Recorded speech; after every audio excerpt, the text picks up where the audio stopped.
Nós estamos estudando aqui o artigo 41A, né, da Lei 9.504. E, portanto, nós temos algumas características do 41A. Né? Primeiramente, o 41A, ele trata da cooptação como forma na política de angariar votos dos eleitores, sempre objetivando recompensá-los na negociação do voto para uma determinada eleição. Então, aqui é o que se chama de mercantilização do voto.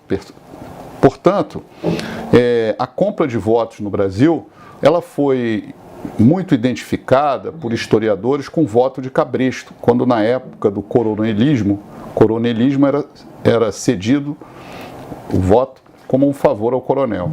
Mas, com a gradual liberação dos eleitores para o voto, né, com o término do coronelismo no Brasil, o voto passou também a ser uma mercadoria atualmente, né? E o eleitor adquiriu o poder de barganha também. E na compra, hoje, do voto, emerge o chefe político urbano e o chefe político rural também pode ser identificado, né? É o famoso toma lá, dá cá. Então, o artigo 41 trata dessa questão. Bem, características importantes sobre a compra de voto. Para caracterizar a captação de sufrágio, captação ilícita, são necessários 3 elementos. O primeiro elemento é a prática de uma ação, que é doar, por exemplo, prometer, né? Isso está lá no 41A expressamente. O segundo elemento é a existência de uma pessoa física, do eleitor. É importante aqui que a ação esteja direcionada a comprar o voto de quem é eleitor. Não há compra de votos de quem não é eleitor. Então, há que se perquirir sobre essa vítima, vamos dizer, que é o eleitor. E o resultado, que é o terceiro elemento, a que se propõe um agente. Tá? Muito bem. Eu gostaria de salientar, primeiramente, que a captação ilícita de sufrágio, ela pune o candidato. O artigo 41A fala em candidato. No entanto, o parágrafo 2º do artigo 41A trouxe uma novidade, acrescida na época pela Lei 12.034 de 2009. Foi uma lei que introduziu o parágrafo 2º do artigo 41A.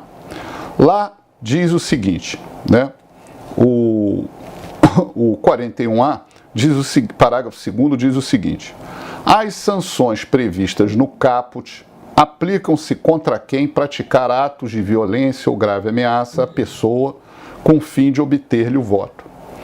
Ora, então, hoje, se perguntassem numa prova, ou se você estiver diante de um caso concreto, é possível não apenas responsabilizar criminalmente quem praticou atos de violência contra o eleitor ou grave ameaça para obter o voto, como também civilmente, vamos dizer, no aspecto civil eleitoral, vamos colocar dessa forma, né? No aspecto não penal eleitoral, que é o 41A.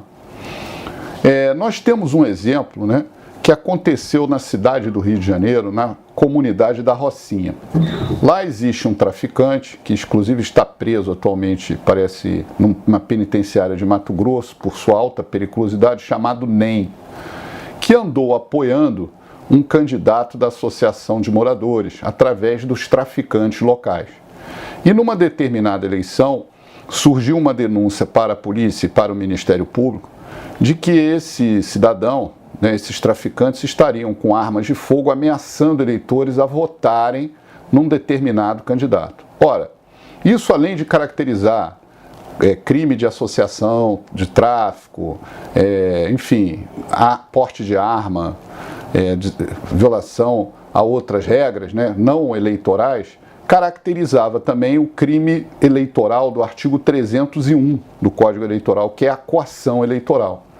Mas eu quero chamar a atenção que caberia contra esses traficantes e contra o candidato essa ação que geraria a cassação do registro, diploma, multa e inelegibilidade. Só que como esses traficantes não são candidatos, Em relação a eles, eles pagariam apenas uma multa, isso na ação civil eleitoral, não estou falando do aspecto penal, na ação civil. Pagariam a multa e poderiam ficar inelegíveis, certo? No caso aqui, portanto, a lei ampliou a legitimidade passiva para responder pelo artigo 41A, não apenas ao candidato, é isso que é importante. Aqui pode ser a violência física ou moral, né, traduzida aqui na grave ameaça, né? Lembrando aqui sempre que na hipótese de uma coação, da coação ser moral e irresistível, exclui-se a culpabilidade do coagido, do eleitor, em relação ao crime, por exemplo, do artigo 299. Todavia, quando a coação é moral e irresistível, ambos respondem, o coator e o coato, aplicando-se inclusive a agravante do artigo 62, inciso 2 do Código Penal para o coator e a atenuante do artigo 65, 3C, primeira parte do Código Penal, para o coato, certo?